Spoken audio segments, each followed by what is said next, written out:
గురువులతో జీవనం living with the Himalaya masters Swami Rama. రత్నాల లేక అగ్నియ. మా గురువుగారు ఎప్పుడూ కూడా నేను ఐహిక ప్రపంచాన్ని పరిత్యజించి సన్యాసిని అవ్వాలని నిర్బంధించలేదు. ఆయన నేను అన్ని అనుభూతులను పొంది నా అంతటా నేను నిర్ణయాలు తీసుకోవాలని కోరారు. నీవు నా వద్ద నుండి నేర్చుకోవాలనుకున్నప్పుడు నేర్చుకో, కానీ స్వతంత్రంగా ఎదుగు. నీకెప్పుడు నా సహాయం కావలసినా నన్ను అడగవచ్చు అని ఎప్పుడూ అంటూ ఉండేవారు. ఆయన ఎప్పుడైనా ఆయన్ని ప్రశ్న అడిగితే ఆయన, ఏమీ అలసిపోయావా? నీ అంతటి నీవు దాని సమాధానం తెలుసుకోలేవా? ఎందుకు మరలా ప్రశ్నలతో నా దగ్గరకు వస్తుంటా? నీ అంతటి నీవే ప్రశ్నలు విడదీయగలిగితే పద్ధతి నేర్పుతాను, అంతేకాని నీకు జవాబు ఇచ్చేసి వదిలివేయను అని చెప్పేవారు. ఆయన ప్రాపంచిక విషయాలతో నన్ను ప్రలోభ పెట్టడానికి ఎంతో ప్రయత్నించారు. ఆయన ప్రపంచంలోకి వెళ్ళు, ప్రభుత్వంలో పెద్ద ఆఫీసర్ అవు, నువ్వు నాకు అంటుకొని నాతోనే ఉండిపోవటం మంచిది కాదు. నువ్వు జీవితంలో స్థిరపడటం నాకు కావాలి. నీ మీద ధనరాశులు గుప్పిస్తాను అని అనేవారు. నాకు కావలసింది అది కాదు అని నేను చెప్పాను. నిజంగా అంతేనా అని ఆయన అడిగారు.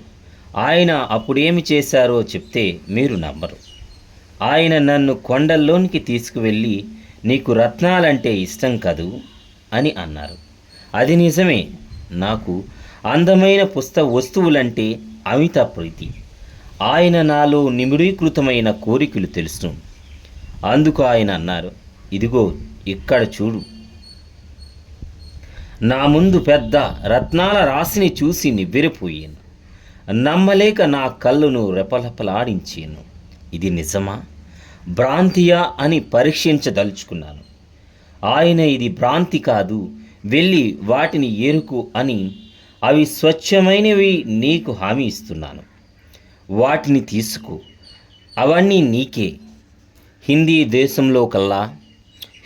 దేశంలో కల్లా నువ్వు గొప్ప ధనవంతుడివి అవుతావు. బాబు, ఇక నన్ను వెళ్ళని, నేను సుదూరపు కొండల్లోనికి వెళ్ళిపోవాలని అనుకుంటున్నాను అని అన్నారు. నేను బొటబొట కన్నీరు కాస్తూ, మీరు నన్ను వదిలివేస్తున్నారా? మిమ్మల్ని గాక ఈ రత్నాలు తీసుకోమని నాకు చెప్తున్నారా? నాకు ఇవి అక్కర్లేదు, నేను మీతో ఉండాలని కోరుకుంటున్నాను అని అన్నాను.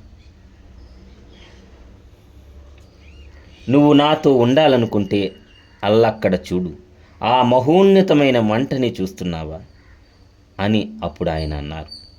నేనటు చూసి ఎగిరి పడుతున్న అగ్నిని చూసి ఆశ్చర్యపోయాను. నువ్వు ఆ మంటల గుండా వెళ్ళగలిగితే నువ్వు నాతో రావచ్చు. నువ్వేది కోరుకుంటావు?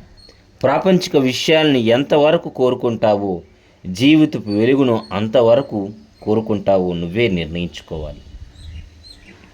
జీవితపు వెలుగును ఎంతవరకు కోరుకుంటావో నువ్వే నిర్ణయించుకోవాలి అని ఇంకా చెప్పారు. ఈ ఆకర్షణలకు బదులు నేను అగ్నినే కోరుకుంటాను.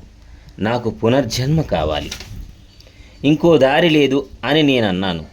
ఆ విధంగా నేను పరివర్జిక పదాన్ని ఎన్నుకున్నాను. పరివర్జిక పదం మీద కత్తి మీద సాము లాంటిది. అది ఎంత కష్టమంటే ప్రతి అడుక్కి జారిపోయే అవకాశం ఉంది. పారాయణ తత్వము మనం ఎదుర్కొనే అన్ని ప్రతిబంధాలకు బలవత్తరమైనది. ఎవరైతే భయరహితులు, ఎవరు ఆకర్షణలకు, ప్రలోభాలకు, ప్రాపంచిక విషయాలకు ఆకర్షితులెవరో అటువంటి వారు మాత్రమే ఈ పదంలో నడవగలరు. ఎవరైతే తమ కోరికలన్నిటినీ జ్ఞానార్జన అన్న కోరిక మీదే కేంద్రీకరించి దానిని బలపరచగలరో వారు తప్పక సఫలీకృతులవుతారు. పరివర్జక పదాన్ని సామాన్యంగా ఎవ్వరూ కోరుకోరు. అది అందరకు వీలుపడేది కాదు. కానీ ఎవరైతే పరివర్జక జీవితాన్ని ఆనందించగలరో వారు ధన్యులు. అలా కాకుండా కర్మపదాన్ని అనుసరించదలిస్తే అది కూడా అంత సహాయకారిగాను ఉంటుంది. కానీ అది ప్రపంచంలో జీవిస్తూ దానికి అతీతంగా ఉంటూ తమ కర్మకాండలను నిస్వార్థంగా చిత్రతతో ఎవరు చేయగలరో వారికే సాధ్యపడుతుంది. ఈ ఇద్దరి లక్ష్యము ఒకటే.